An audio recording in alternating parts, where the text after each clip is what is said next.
Alô, amigos! Olá, tudo bem? Vamos começar um pouco diferente o vídeo de hoje, porque nós vamos conversar com uma das maiores personalidades do universo dos quadrinhos mundiais e certamente o maior nome dos gibis nacionais. Estou falando de ninguém menos que Maurício de Souza, o pai da Turma da Mônica. Maurício, é um prazer estar conversando com você aqui no nosso site, é uma honra. Prazer é meu, depois dessa apresentação grandiloquente. Não, eu acho que muita gente brinca falando que Maurício de Souza é o Stan Lee brasileiro, mas eu acho que é o Stan Lee que é o Maurício de Souza americano, porque você criou um universo inteiro da sua mente, né? O Stan Lee tinha uns colegas ali que ajudavam ele, mas a gente tem um universo tão gigantesco da Turma da Mônica, que inclui não só a turminha do bairro do Limoeiro, mas o Chico Bento, mais o Papa Capim, porque você sempre brincou muito com as coisas brasileiras, é claro, porque isso teve a ver com a sua vida, né? Muito. Aliás, acho que a minha vida é inspirada na turminha. Cada vez mais eu sinto isso. Tem personagens que nascem, e de repente, quando eu vejo, ele está sendo mais Maurício do que eu. Um deles é Horácio. Sim. Horácio é todo filósofo e tudo mais. Eu não uso toda aquela filosofia na minha vida particular, na minha vida vivida, né? Mas o Horácio extrapola. Beleza. Eu queria ser igual ao Horácio quando crescesse. O Horácio é um personagem muito interessante e sempre todo mundo atribui o Horácio à sua personalidade, né? Dizem que é o meu alter ego. Exatamente. Dizem. Mas além dele, tem outro personagem que você também se identifica muito dentro das histórias da turma? Talvez o Chico Bento. Chico Bento. Eu fui o Chico Bento na minha infância. Muita coisa que o Chico Bento viveu nas historinhas, aparece nas historinhas, são lembranças da infância, lembranças de quando eu era garoto, tinha a idade dele, meus 7, 8 anos. É muito engraçado, porque a gente vê que os personagens vão surgindo e eles têm uma correlação com personagens da vida real, que basicamente a sua família te influenciou muito na criação dos seus personagens. A partir da influência de amigos, conhecidos, parentes, filhos. Meus filhos foram uma beleza de presente que Deus me deu, porque todos eles viraram personagens, todos eles vieram com características diferenciadas. Eu pude criar personagens fortes como a Mônica, como a Magali, né? O Nimbus, do Contra, baseado exatamente nos meus filhos, como eles são, como eles se apresentam, como eles vivem. E eu fico até meio preocupado, porque, por exemplo, quando eu peguei a Mônica, criei a Mônica com as suas características, a Magali com as suas características, a Maria Cebolinha, que foi a Maria Ângela, elas cresceram, ficaram adultas, estão já bem adultinhas e estão do mesmo jeito. As características, o jeito de pensar, de agir no mundo é o mesmo que eu percebi quando elas tinham 2, 3 anos. Daí eu fico pensando, né? Então o que adianta a gente caprichar na evolução, ir numa boa escola, etc, se a gente nasce daquele jeito e continua daquele jeito? Lógico, a gente precisa do verniz da educação, do verniz da vida social, do verniz de tudo que a vida nos ensina, mas o caráter, o jeitão, a forma de encarar a vida já veio com elas. Então eu fico entre preocupado e ao mesmo tempo agradecido por terem me mostrado isso. Consequentemente, vocês estão me ouvindo, assistindo aí, reparem bem nos seus filhos, nos seus 2, 3, 4 anos, eles já são o que serão. Então preparem-se para isso, preparem-se para prepará-los para o que eles serão. Gostos, tendências, vocação, está tudo aí na infância. Por isso nós precisamos tratar tão bem a criançada, os jovens e assim por diante.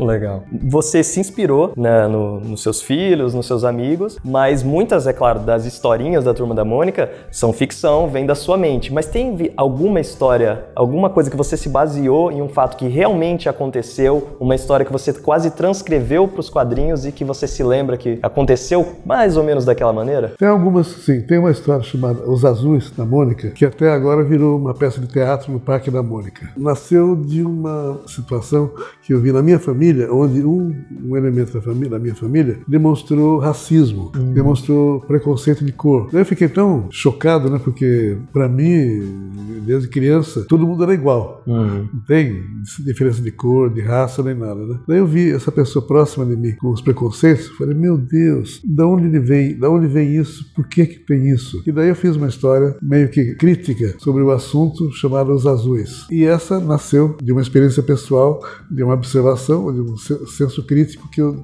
desenvolvi naquela hora. E a história permanece atual até hoje, infelizmente. E agora é peça de teatro, virou um desenho animado e vamos lá. Então há várias histórias desse tipo. E você aí chegou a mencionar o Parque da Mônica, uma peça de teatro. Você imaginava quando começou que um dia essas coisas iam tomar uma proporção tão grande, de uma história em quadrinhos se transformar num parque, de virar filme, de virar uma série de desenhos agora no YouTube com a Mônica Toy? No início da carreira, quando eu estava planejando o desenvolvimento, eu sabia que eu ia fazer tudo isso. Porque eu não inventei esse processo. Esses processos os americanos usam faz 60, 70 anos, 80 anos. Né? Então eu não sabia, não tinha certeza de como iria se desenvolver e se haveria realmente um sucesso, haveria condições. Mas eu planejei tudo. E o que eu ia fazer, eu já estava na minha cabeça. Legal. O resultado, sucesso ou não, eu não ousava esperar tanto como eu consegui até agora. Mas você já planejou o seu trabalho para o mercado nacional? Porque a Turma da Mônica ela é um sucesso mundial, mas a gente consegue ler, talvez porque é o primeiro contato de muita criança brasileira com quadrinhos, a gente tem um sentimento de, isso aqui é brasileiro, isso aqui é nacional. É diferente dos quadrinhos que a gente tem nos Estados Unidos, Marvel, DC, ou até mesmo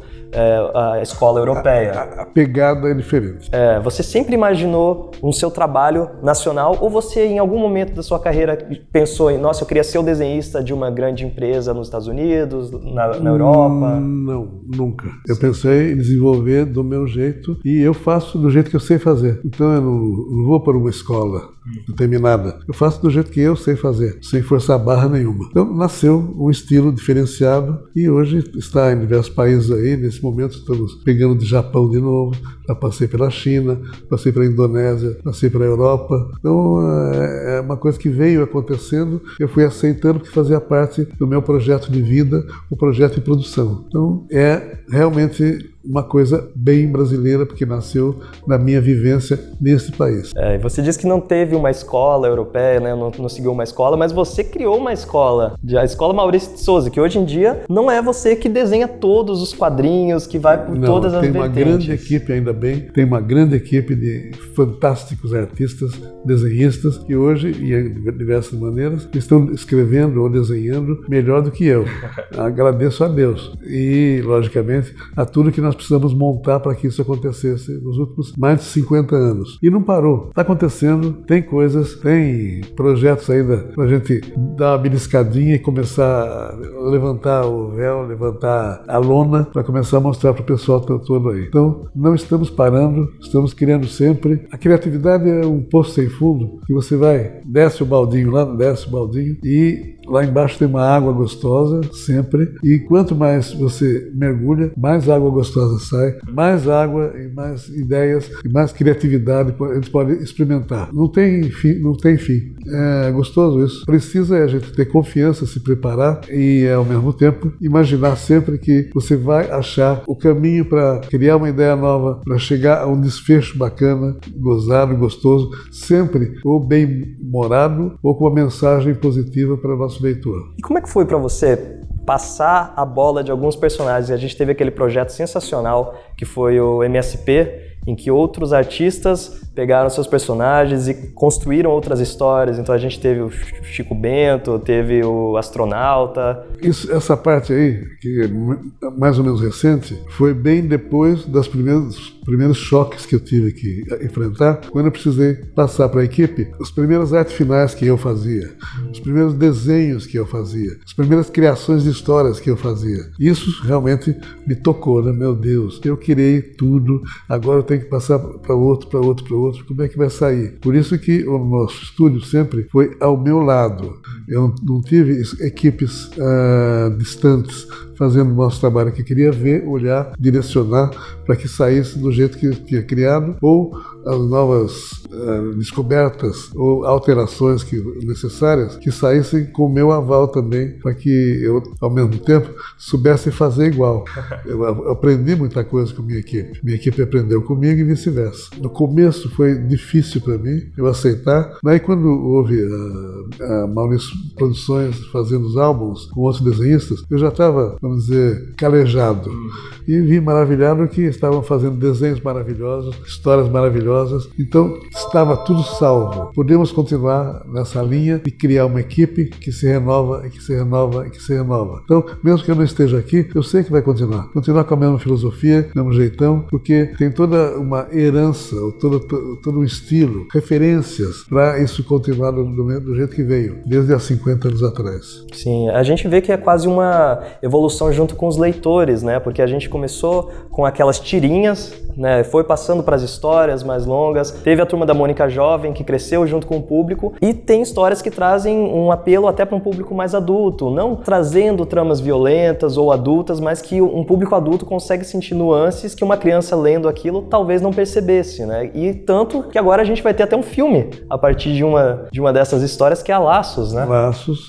por figuras ao vivo, crianças ao vivo, sendo Mônica, Cebolinha, Cascão, Magali. E no ano que vem, Turma da Mônica Jovem. Vamos escolher entre jovens quem serão a Mônica, o Cebola, Cascão, Magali, num filme ao vivo com os jovens. Vai ser um acontecimento também. Como é que foi para você conhecer as crianças que vão dar vida às crianças que você já conhecia, que já existiam e que agora vão viver de novo aquelas histórias? É uma coisa mágica. Eu estou com uma produtora maravilhosa, com uma equipe fantástica, e eles foram buscar entre a criançada toda, né, centenas, crianças que você olha, vê, enxerga, você sente que são os personagens. Então eu fiquei maravilhado com a magia que isso nos possibilita lançar no cinema no ano que vem. Isso é incrível. Você chegou a dar uma olhada nessas histórias do MSP? Qual que você acha que mais te chamou a atenção, mesmo sendo diferente do que você criava? Não posso falar nesse momento, porque eu preciso pegar o livrão, que são várias, né? Sim, são muitas. E tem um monte de histórias que são maravilhosas. Eu posso olhar e falar, nossa, eu gostaria de fazer essa daqui.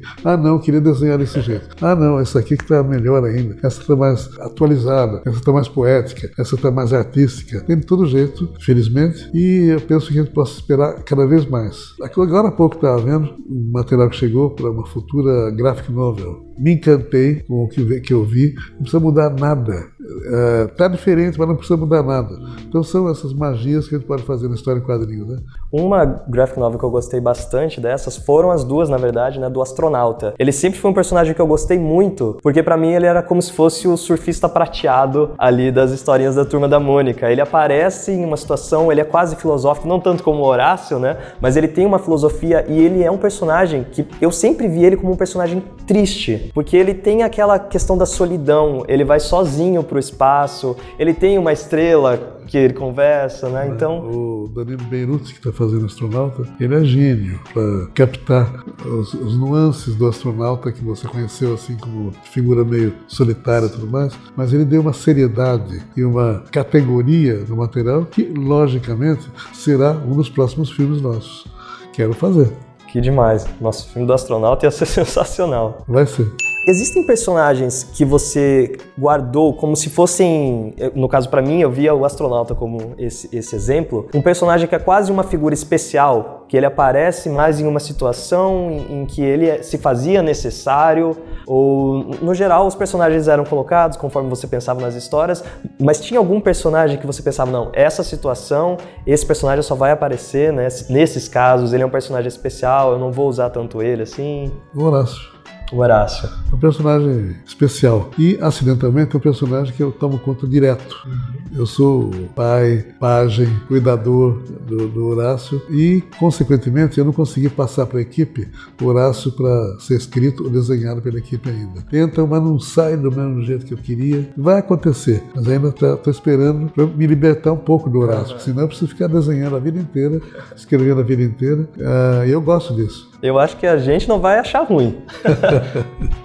O Horácio, ele é um personagem que ele nasceu nas histórias do Piteco. Sim. E do mesmo jeito que o Cebolinha nasceu nas histórias do Franjinha, do mesmo jeito que a Mônica nasceu nas histórias do Cebolinha, como é que é essa questão de... Os personagens não têm problema com maternidade. É onde nasce, que pé que nasce. Se eu for calcular direitinho, contabilizar, nós devemos ter mais de 400 personagens. Os que nós usamos mais são 60. Que já é muita coisa. E eu parei um pouco de inventar.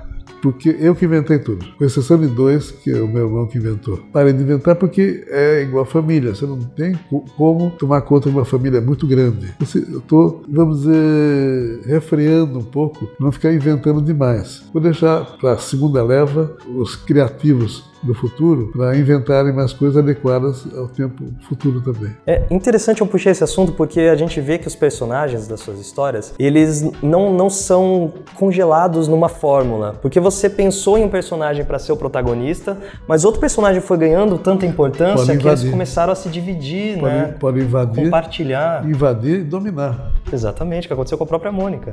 E com o Cebolinha querendo a rua de volta. A rua de volta. E eles têm antagonistas entre eles mesmo, né? Por mais que o Cebolinhas queira a lua de volta, a Mônica tem o Tonhão da Rua de Baixo, né? O Cascão tem o Capitão Feio, que seja o tio dele é um antagonista. Então eles têm outros personagens, é muito rico, é muito vasto esse universo. Você já planejava um universo estendido assim? Ou foi a sua mente, vou escrevendo e vai nascendo? Veio vindo pela necessidade de diversificar, de aumentar, de fazer mais histórias, tudo mais. Tanto que quando eu comecei a criar histórias demais, o personagem demais, no início da carreira, eu comecei a não ter tempo de desenhar sapato. Então, por isso que o Cebolinha tem sapato, o Franjinha tem sapato, Chico Bento tem botina, assim por diante, né? Enquanto que Mônica, Chaveco, Cascão não tem, porque quando eu criei esses personagens, eu tinha criado tantos personagens e histórias que eu não tinha tempo de fazer desenho ou arte final, principalmente, desses personagens desapatados. Ficaram assim. Personagem no mundo de roupa, de aparência. Então, quem nasceu sem sapato ficou, quem nasceu com sapato ficou. São os fenômenos aí que a gente pode aceitar na história em quadrinho. O pessoal da turma do Laços, o Vitor e a Luca Fage, ainda deram uma desculpa que eles usam meias, né? Sim, de vez em quando eles estão lá com os pés sem as meias e aí, coloca a meia de volta da cor da pele e continua pisando. Muito bacana. Com questão às histórias nacionais mesmo, a gente tem personagens que são retrato de personagens que a gente ouve do folclore nacional, Papa Capinho, Cafuné, que eles trouxeram conceitos, né? Eu aprendi que é a Jaci, que é a Tupã, lendo essas histórias. Como o Chico Bento, Zé Lelé, que levam pro lado do caipira brasileiro, do cara que cresce no interior. E como você incorporou esses elementos nas histórias? Você vivenciava, além, é claro, das histórias do Chico Bento, mas você era um cara ligado com lendas, com esse folclore? Graças à minha avó. A avó Anitta, que me contava histórias durante a minha infância inteira, veio com todo o folclore que ela conhecia, de cor e salteado, e contava histórias muito bem. Então, muita coisa veio da minha avó, de leitura, de Monteiro Lobato, livros de aventuras também. Então, deu para fazer um apanhado geral aí e utilizar a minha maneira nas histórias. E isso é sensacional, porque você passou adiante o conhecimento que a sua avó te passou, que os livros te passaram, e que talvez uma criança não ia ter condição de ler um livro desse, de ler esse conto, e ele aprendeu a mesma lição que você talvez tenha aprendido lendo um quadrinho que você criou. Eu acho que muita gente gostaria de te agradecer, né? Porque você foi o responsável por tanto alfabetizar, muita gente tem a história de aprendeu a ler lendo a história dos quadrinhos da Mônica, como aprendeu mais da cultura nacional e internacional também, graças às suas histórias. Quando eu vou fazer uma palestra por aí, eu tenho uma plateia grande, às vezes mais de 1000 pessoas, eu peço para quem aprendeu a ler com a Turma da Mônica, ou teve a Turma da Mônica na infância, levantar a mão. 90% da plateia levanta a mão. Na minha surpresa, às vezes. Fui para o Japão, agora recentemente, fiz a mesma coisa lá, turminha lá, os brasileiros lá, todos levantando a mão. O filho dos brasileiros que nasceu lá e que acompanha também a Turma da Mônica, levantaram a mãozinha também. E estavam lá todas torcendo pela Mônica, pelo Cebolinha. E além disso, a revista Mônica, eu acho que é uma espécie de cartilha de alfabetização informal. Não é o governo que está cuidando disso, mas nós estamos colaborando com o governo, alfabetizando do nosso jeito também a criançada do país. Com certeza. Teve uma coisa que sempre me chamou a atenção nos quadrinhos da Mônica, é porque eles têm um desenho simples em que você se foca muito mais na história, no que está acontecendo, no que eles estão falando, no que eles estão desenvolvendo. De onde veio essa inspiração? Eu já vi em outras entrevistas que você se inspirou muito no Will Eisner, né, o criador do Spirit. Ele tem um storytelling intuitivo, que você sabe onde está cada coisa, onde acompanhar. Você vai, né? Acompanha. Foi por aí.